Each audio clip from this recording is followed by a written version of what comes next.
урматтуу коноктор, урматтуу студент достор, мына бүгүн биздин куттуу залыбызда дагы бир окуу жайыбыздын залкар инсаны, өзгөчө кесиптин ээси биздин устат агайыбыз, биз урматтаган агай Байман Калыгуловичтин 75 жылдык мааракесинде отурабыз.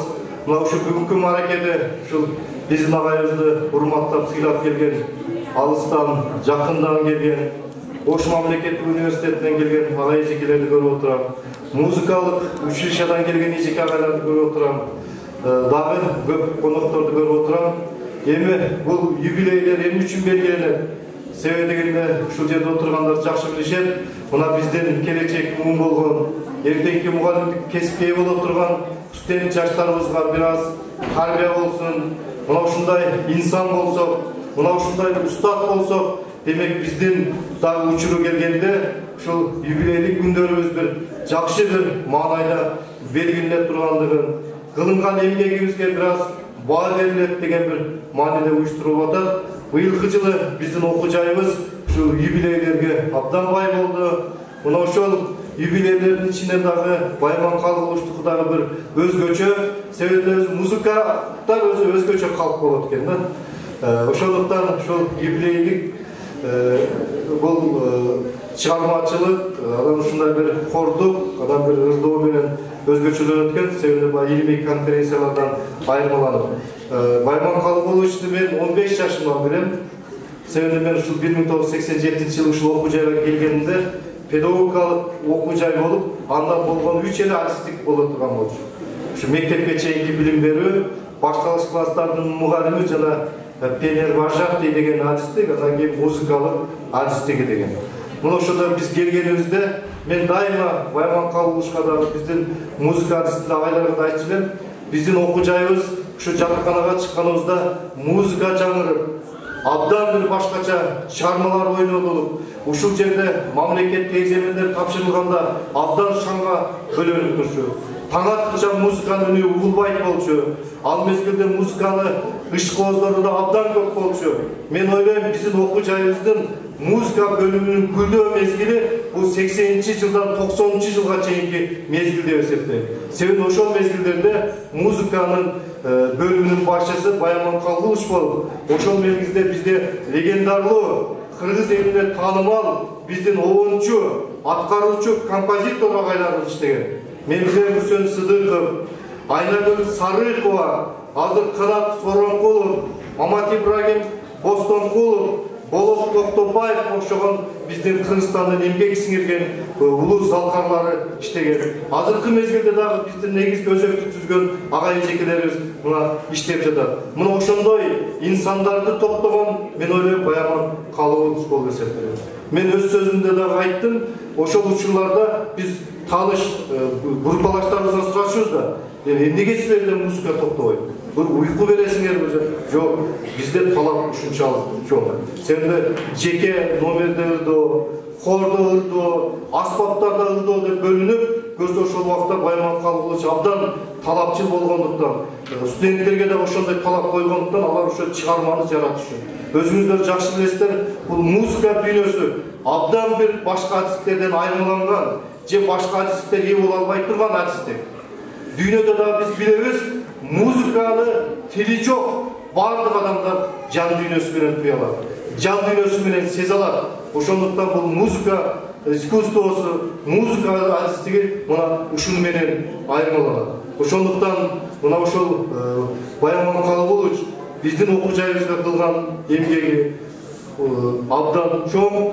Мына мен өз сөзүмдө айттым, эми учурлар болот экен, ушул музыка адистиги бир учурда кризиске учурап, музыка адистигине кызыгуулар начарлап, музыка адистигинде болгон сатталышуулар күчөгөндө дагы мен билем, Байман Калыгулович эми пенсия возрастында болсом, сатталашпай эле коеюн деп туруп, ушул окуу жайдан кеткен күндөрдү билебиз. Тура Байман Калыгулович мындан кийин мен ошо балалыкта, балалык сезиминде билген учурда кайрадан ушул музыканы тупка тургузуш үчүн биз музыка адистигине шартты түзүп, учурлар болгон музыка адистигине тапшырган балдар. Бирок кандайдыр учурларда ошол бюджеттер кыскартылып, башка адистиктерге берилип, музыка келбей калган. Мына кийин биз шарт түзгөндөн кийин мен өзүм мына бөлүп агайлар ушул жерде турат, агайды издетип, чакыртып, саатты берели. Байман Калыбовичтин ушул окуяга болгон эмгеги абдан чоң эле. Анан бааланбай эле болду, сиз пенсия учурунда эстеп туруп кете берсек, анда эртеңки жаштарга кандай тарбия беребиз? Кандай эмгек бааланбаса деп мына кайра келдик эле, мына азырагай ушул 18 жаш жигиттей кайрадан мына чымырканып, жаштарыбызга тарбия берүүдө, музыкалык атайын хордук өзгөчөлүккө мына маани берип, мына биздин музыка ишкоздорубузду чыгармачылыкка даярдап келатат. Ошондуктан агай мен сизге дайыма чыгармачылык ийгилик каалайм агай. Сиз башкалардан айырмаланган зор сапатыңыз бар агай. Сиз эч качан бир сыйлык алып бер деп жулунбаган. Кандайдыр бир мени эмгегимди баала деп кирип, эшикти жыртпаган. Өзүңүздүн эмгегиңиз менен, студенттерге берген билимиңиз менен өзүңүздү баалап келе жаткан өзгөчө сапатыңыз бар агай. Ошол сапат сизди сактап турат агай. Жашоодо үй бүлөлүк турмушта дагы оор күндөр өтөт агай. Ошол оор күндөрдө дагы сиз адамдык сапатыңыз менен, бирөөгө кандайдыр бир өзү кыйналууну айтпастан, мына ушул адамдык парзыңыз менен, адамдык сапатыңыз менен мына ошол күндөрдү дагы жеңип келдиңиз агай. Үй бүлөгө болгон урмат сыйды дагы сиз бийик коюп, мына азыр жашап келатасыз агай. Ошол сапаттар мен сиздин Байман Калыбович деген өзүнчө бир маркаңызды көрсөтүп турат агай. Мен мындан ары мен сизге ийгилик каалайм агай. Үй бүлөдө дайыма окуу жайда болсун, төрүбүздүн көркү болуңуз агай. Сыйыбыздын көркү болуңуз. Биз дайыма сизге болгон урматыбыз күч агай. Мына сиздин тарбиялаган мына балдарыңыз жогору. Мына тилекке каршы Болот Токтобаев баш болуп, агайга ушул маданияттын эмгек сиңирген нагын алып берели деп аракет кылды. Тилекке каршы ошол учурда кызматтуу адамдар кетип калды. Кийин Салтанат Абдуллаева менен катуу киришип калдык эле, ал киши дагы орунбасарлыктан кетип калды. Азыр мына бизде иштеп кеткен, азыр биздин маданиятты жакшы түшүнгөн азыр Түмөнбек Колдошев келип калды. Мына Куда кааласа ал киши менен дагы жүргүзүп атабыз. Куда кааласа эрте кечпи сиздин эмгегиңиз бааланат. Себеби сиздин окуткан балдарыңыз, сиз тарбиялаган балдарыңыз эмгек сиңирген болуп туруп, ошол устаттар бааланбай калышы туура эмес. Куда кааласа сыйлык аз болобу, кеч болобу, ал өз ээсин Куда кааласа табат агай. Куда кааласа биз аны алып беребиз. Ал сөзсүз ал сиздин мээнетиңиз деп ойлойм. Бирок сиздин ошол балдарыңыздын алып аткандыгы демек сыйлык сиздики экендиги, сыймык сиздики экендигин көрсөтүп турат. Ошон үчүн Байман Калыбовичка мен мындан ары чыгармачылык ийгилик каалайм агай. Дайым ошол коллективдеги аброюңуз чексиз боло беришине мен тилектешмин. Жана ушул бүгүнкү майрамды уюштурууда мен ошол педагогикалык музыкалык факультетине, ошол факультеттин деканы Кундуз Бөдөнова, ошол факультетте музыка бөлүмүндө иштеген эжек агайларга, жалпы эле факултеттин жамаатына мен ыраазычылык билдиргим келет.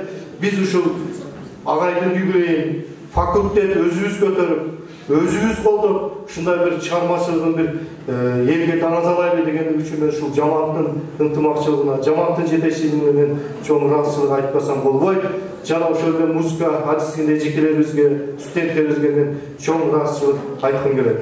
Дайыма жамаатта ынтымакчылык болсо, бири-бирибизди колдоо болсо, демек бизде өнүгүү абдан чоң болот.